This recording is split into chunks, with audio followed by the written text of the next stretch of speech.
Corruption is a vile disease that sucks and drains the health out of something good. Corruption in society is an evil moral infection that keeps community in the state of perpetual sickness. Corruption is a moral virus.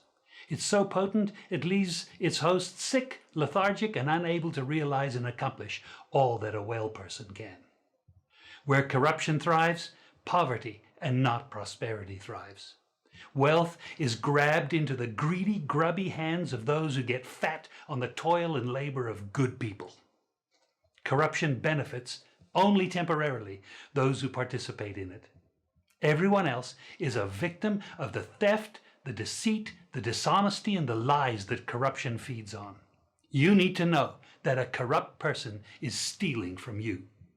Corruption is filthy work and despicable acts of treachery done under the table and behind closed doors. Corruption is a disgusting shame. Corruption keeps a nation back from true development and from progress. Wise investors steer clear of a corrupt environment. They would rather put their resources into a place where the playing field of opportunity is equal for all and not bent towards feeding the financial lust of corrupt, lying, cheating, thieving politicians and government officials.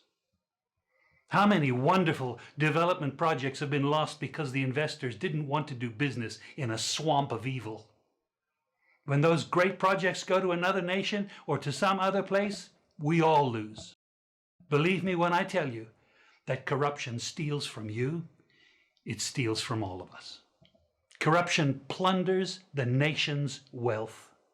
Corrupt people compromise on truth, equity, and fairness, choosing instead to feed off the short-term benefits of crookedness, exploitation, and financial perversion. Corruption is not just a personal matter, it's a culture. It's a way of life, not just for individual people, but for companies, communities, governments, and nations. Corrupt nations, hiding behind large companies, will seek to invest in other weak nations in order to take over the assets of the nation that they've invested into.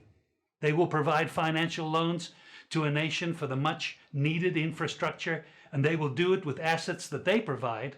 They will sign contracts by lining the pockets of rotten government officials who participate in this kind of corruption and are then held hostage by their own deceit and greed. Corruption is nothing less than a form of theft and national robbery. A corrupt person steals from everyone in society.